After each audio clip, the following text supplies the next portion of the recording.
I was thinking about the go broke or go home mentality that people have in life and how it used to be the memo for the film industry before it became a structured, corporatized world. Before a producer could really set his pre-release priorities, there was simply an idea and faith that hopefully the audience will reciprocate the same love and belief that you had with the story. A veteran in the film industry told me that gone is the era where individuals were spending their own money in projects.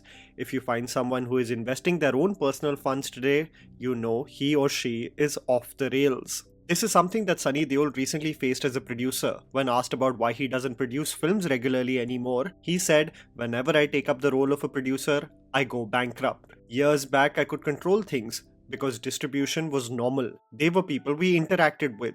There was a connection. Ever since the corporates have come in, there's nothing." This is still the predicament of an individual. What I find the most fascinating is when international production companies actually assumed that they can come in the Indian market and take over the film industry.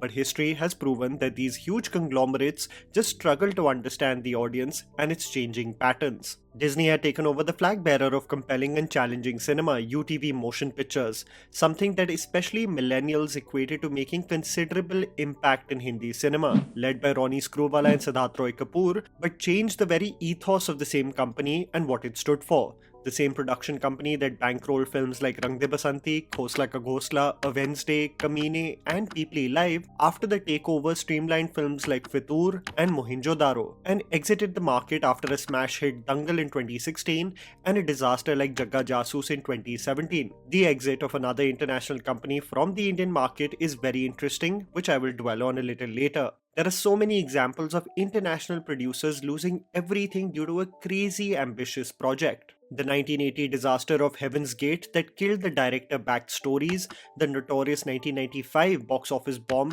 Cutthroat Island, the 2008 released Golden Compass, a failed attempt at creating a parallel franchise reminiscent of the Harry Potter series. I can go on and on. These examples made me think about several instances in India where producers or directors really go out on the limb to make something ambitious, and when the stakes become so daunting that it often makes you question the process of even embarking on such a path.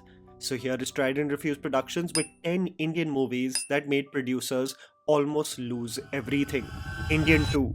Even though there are a string of movies that have caused Laika Productions to be in the predicament that it is in currently, I assume that they had a lot of expectations with Indian 2 and for it to really ring the cash registers at the box office. There were rumors floating around a few weeks ago about Laika Productions ending operations regarding bankrolling films, but soon after there were articles talking about how it is producing many movies ahead as a course correction to the several disasters they faced in the last few years. The fate of the production company in a span of a few years is shocking, because it went from producing a successful venture like Ponniyin Selvan to experiencing several disasters in 2024 in the form of Lal Salam, a Rajnikant starrer that has shockingly still not got a digital release. Veteran, a movie that reasonably did well but still ended up incurring losses, and the ultimate train wreck that was Indian 2. I can imagine for audiences to accept carefree commercial cinema that does not really need deep, compelling thought, but Indian 2 was an embarrassment in every regard, technically woeful and headache-inducing from a screenplay perspective. Let's see if the production company bounces back, but I highly doubt that the glimpse we saw of Indian 3 in the end credits of Indian 2 will ever become a reality. Dangerous. There will always be a point where an artist believes that he or she can produce a movie themselves. You end up acting, singing, or being a part of any technical department for years, and if you are in and around the making of films for a considerable amount of time, I can only assume that one can start thinking that they can produce a banger themselves. There have been several actors who have believed that they can produce a film successfully and utterly failed. However, many people would never expect that singer Mika would also want to don the hat of a film producer. You may have seen the singer very vociferously talk about the terrible experience that he had while working with Karan Singh Grover and Bipasha Basu. Mika speaks about regretting ever producing a film as he was dealing with several conflicts with the actors, specifically Bipasha Basu on petty aspects such as different rooms for both her co-actor and husband. Mika ended up investing his own money. The pandemic made matters worse as there was no theatrical release in the corner, and his project titled Dangerous ended up being sold to MX Player, incurring heavy losses in the process and vowing to never produce a movie ever again. खैर कट्टू मैंने film बनाई, इतना गंदा experience, ऊपर से आ गया Covid, film बिकी भी नहीं, 15 करोड़ की मैंने फिल्म बनाई, उससे अच्छा साला मैं रोल्स रॉयस लेता, तभी मैं गाड़ियां में खर्चे कर देता हूँ, नहीं तो मैं ऐसे बेवकूफ़ में पैसा लगा देता हूँ। Shanti Kranti. This is a film project that really fascinated me in terms of what it was attempting and especially the era in which it was attempting to do so. Shanti Kranti is a movie that released in 1991 after a gruesome 3-year long production.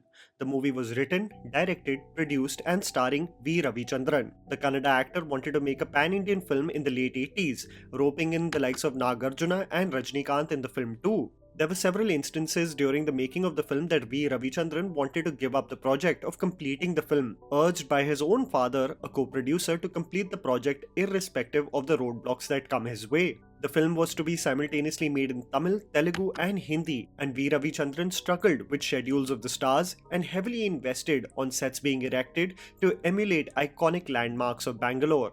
It is estimated that V. Ravichandran's experienced losses amassing to almost 10 crores, that too in the late 1980s. Boom. This is a movie that many people would want to forget about purely from an artistic POV. I feel like Amitabh Bachchan would definitely want it erased from his filmography. I definitely think Katrina Kaif would want nothing to do with this movie being her debut feature film. And if you just revisit it, it's like a B-grade Austin Powers fever dream where middle-aged men play out their fantasies with the most gorgeous models. What a lot of people don't know is that this film was bankrolled under the name of Aisha Shroff, Jackie Shroff's wife, who had taken up production in the mid-2000s. The reception of the film was so woeful that Jackie Shroff and his family had to undergo several financial losses, presumably losing their house in the process. Tiger Shroff recalls a stage in his childhood where all the furniture was being randomly taken away and how he was too young to comprehend the financial distress his family was undergoing. Boom, even from a concept POV, is wild to me that it even gets bankrolled as a feature film. I worked for it. I worked as much as I could and repaid everybody so that my family's name gets clear and business में up and down होता है. Chandni Chowk to China. This is a movie that is many people's guilty pleasure. If I were to argue with those who cherish this film, I would genuinely want you to watch the film from start to finish again, because it, from a basic screenplay perspective, is all over the place. This is when the international company Warner Brothers really thought that they could take over the Indian film market, heavily investing from a budget POV, shooting many portions in China and Bangkok, leaving no stone unturned in making Chandni Chowk to China one of the biggest projects that released in 2009. Nikhil Advani jokes about the results of the film being so disastrous that the international company subsequently just stopped operations in the country. It's absolutely insane that such an investment was met with such disdain and ridicule by the Indian public. Akshay was effortlessly funny as usual with his form in the mid-2000s, but the plot still remains audacious to even be assumed to be lapped up by the Indian audience. Nothing is funnier than leaving a cliffhanger for Chandni Chowk to Africa that obviously never materialized. Salamis doesn't work, so the minute Rohan Sippy was a very dear friend of mine says, do Chandni Chowk to China, I jumped into Chandni Chowk to China. I had not the first idea of action or Warner Kung Fu, Brothers, I think. right? Was it? Shut down Warner Brothers. Yeah. Raza Sultan. Kamal Amrohi is considered to be one of the greatest minds from Hindi cinema, directing gems like Mahal and what is considered to be his magnum opus, Pakiza. After the success of the Meena Kumari starrer, Kamal Amrohi had aspirations to become even more ambitious with his next project. There was news circulating around his film titled Raza Sultan with Hema Malini, a period epic that was going to be above and beyond in making sure his idea exactly translates the way he imagined on paper. The film was becoming more and more grand as production developed, going on to become the most expensive Indian film of that time. You know it's a red flag when production of a film exceeds 3 years, and the production of Raza Sultan presumably carried on for 7 years. Made on a budget of around 8 to 10 crores, the movie was met with disdain and apathy from the audience, calling it boring, incomprehensible while being mainly made in Urdu and a drag with its 3-hour running time, making around 2 crores in its box office revenue and ending up being a disaster of epic proportions. Anji. This is a Telugu movie that many people reference as having truly tried the sci-fi and fantasy genre at a time where the film industry still had a lot of catching up to do from a technological perspective. Anji, directed by Kodi Ramakrishna, that released in 2004, was produced by Shyam Prasad Reddy. The movie blended several elements of mythology and ancient history, from a sacred idol to the prospect of immortality and the horrifying thought that it may go in the wrong hands. The movie was extremely ambitious for its time, and even though at this time Chiranjeevi was at the peak of his career, the film could not garner love from the audience, leading to heavy losses incurred by the producer, causing him to also reach a depressive stage in his life, taking many years to bankroll his next project, Arundhati. Shyam Prasad Reddy still talks about the nightmarish financial hit he took with a film like Anji and how it was tough to get over this phase.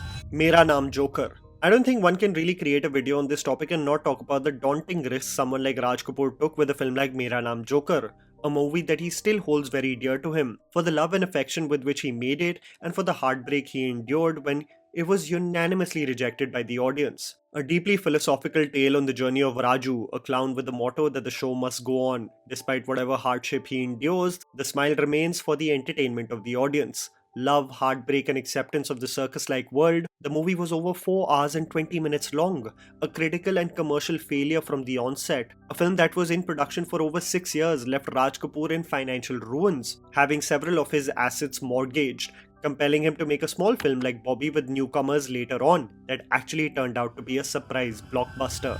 Firangi. Many people equate rich celebrities to the actors starring in big feature films. You only put the Khans or Akshay Kumar on these big Forbes lists, not realizing that one of the richest artists in Mumbai is Kapil Sharma, absolutely making bank for consistently working on television, a medium looked down upon by a certain section of the audience as lowbrow, but the man has been cashing in checks most movie actors would dream of. As is normal, one has aspirations, and so did Kapil when everything was going so well, to become an ultimate movie star. Kapil, with his own funds, co-produced Son of Manjeet Singh and Firangi, stating that he ended up losing a lot of his wealth in the process because he was naive to believe that when you make money, the natural transition is that you end up becoming a producer. ਹੁਣ ਚੱਕਰ ਕੀ ਸੀਗਾ ਕਿ ਪੈਸੇ ਆ ਗਏ ਮੈਨੂੰ ਲੱਗਦਾ ਪੈਸੇ ਨਾਲ ਪ੍ਰੋਡਿਊਸਰ ਬਣਦਾ ਬੰਦਾ ਪੈਸੇ ਨਾਲ ਬੰਦਾ ਕਦੀ ਪ੍ਰੋਡਿਊਸਰ ਨਹੀਂ ਬਣਦਾ ਵੀ ਉਹ ਪ੍ਰੋਡਿਊਸਰ ਦੀ ਥਿੰਕਿੰਗ ਅਲੱਗ ਹੁੰਦੀ ਹੈ ਪ੍ਰੋਡਿਊਸਰ ਦੀ ਟ੍ਰੇਨਿੰਗ ਹੁੰਦੀ ਹੈ ਮੈਂ ਬੜੇ ਪੈਸੇ ਉਜਾੜ ਲਏ ਮੈਂ ਜ਼ੀਰੋ ਹੋ ਗਿਆ ਬਿਲਕੁਲ ਨਾ bank balance zero Brahmastra. This is probably the most contentious pick of the list because of the conflicting coverage around this film, its budget, its recovery, and whether or not it actually put Dharma in the red or not. Brahmastra was probably the most anticipated film of the 2010s. We would get updates on it every year and had also momentarily given up on it at one point of time.